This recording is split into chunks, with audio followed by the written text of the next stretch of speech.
Why? How many times have you asked the question, why? Why is it that these people do this? Or why is it that this person did this? How could they say this? I wonder why. A lot of times using that question can help soften your heart in order for you to have more forgiveness and empathy for the person that has upset you or the group of people that have upset you. But sometimes when you direct the question in the wrong way, for example, why are they doing this when they were just doing that? It's almost as if we're taking something that they're doing that is actually probably a good thing and trying to find a reason why they shouldn't get any credit for it. And I think that's justified a lot of the times, although I'm finding it better for me when I can learn to keep my whys pointed at figuring out their intentions, because there's a lot of people, even biblically, I've heard Bible stories my whole life being a preacher's daughter, and you'll hear about stories how there are sick and evil men who God turns their lives around and changes their hearts and makes them the most powerful leaders that do things inspired by God. But before they were inspired by God, they had all kinds of mess and all kinds of things that we could say, why are they doing this now when they've done this? Or questioning their character or pointing out flaws.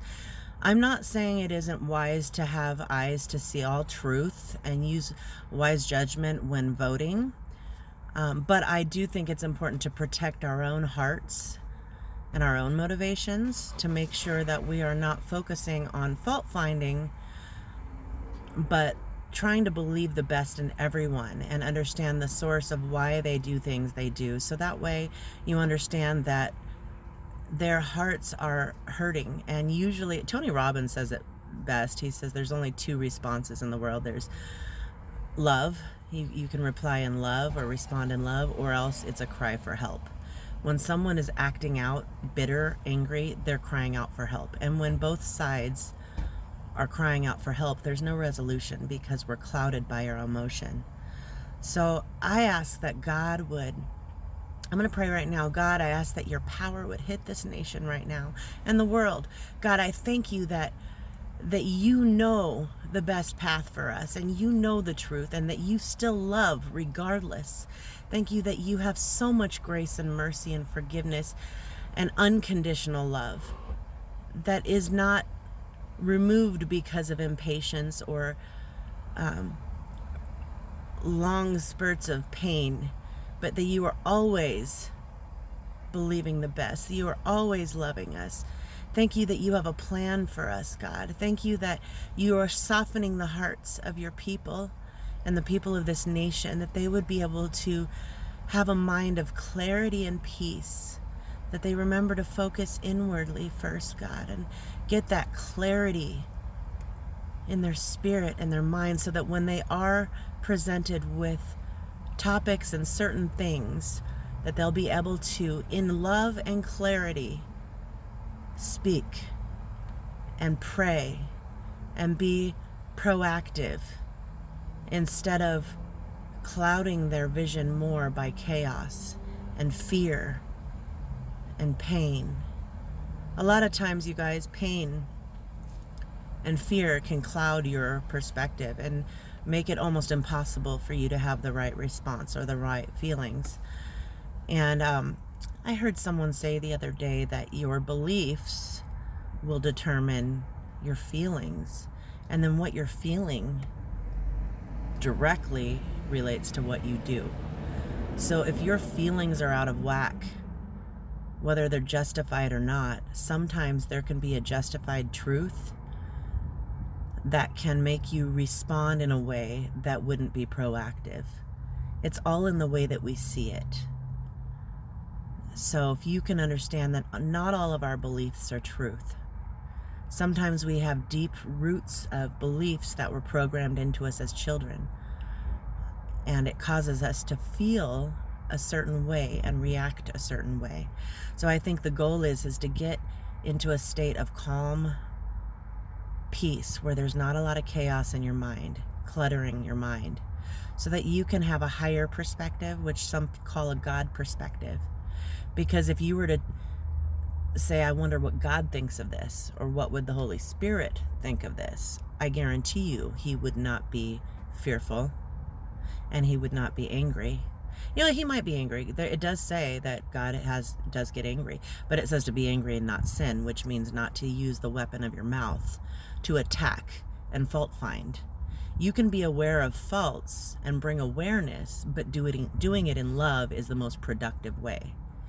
Understanding how to be able to communicate in a way that makes people feel inspired, so that your mouth is used for change, not spreading fear, spreading lies, spreading hate, or doing things in the spirit of a war. Does that make sense? Anyway, I have never been super political, and actually there's so much that I don't know, but I am an expert in understanding the feeling of what the Lord's speaking. I understand the feeling of love. I understand the feeling of clarity. I can always tell when I'm not in alignment with God and with who I really am, when I'm feeling a certain way. So whenever you're feeling a certain way, try to check yourself and make sure that what comes out of your mouth and what you're entertaining in your mind is not going down a wrong path that will be unproductive, regardless. Those who are able to learn how to control and direct their thought and their words are those who are going to have the most powerful influence on the planet. And I'm so thankful that I don't have to look at the president and focus on what he's doing wrong. Whether I believe that he should be the president next time or not doesn't really matter. The truth is my job is to be aware and pray and speak the truth in love, and not retaliate, if that makes sense. So sometimes people will get offended by a certain video or something a party has said, and then they'll say, oh, that sounds all pretty, but they did this and they're doing this. Who cares? You know, really, we can't control all of this. The biggest thing is to keep your heart right, because in that you'll be able to have the clarity and the words to speak that will be effective. There are, and you know, that's actually a pretty big skill to gain. So the more conflict you have, the more you can practice learning how to have the wisdom to hear impulse from God and your inner being, to speak the right words, to be wise as a serpent but gentle as a dove. It's a powerful quote right there from the Bible.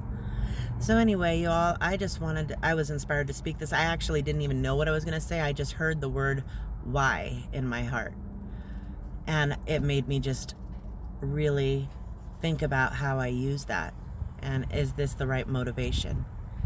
My brother, or no, it was my cousin who had mentioned something about understanding the source of the problem and not ignoring the source and the why people are a certain way. And it really inspires me to think about how we can really have empathy and forgive those people who are acting crazy because they're just crying out for help. They don't know how to have peace inside themselves and they're freaking out, and that's justified, but it's not the easiest path. I mean, you can spend your entire life being angry or irritated, or you can change the way you look at things, and then the things that you look at will change. Wayne Dyer. Love you all. I hope you're enjoying your day. Have a good one.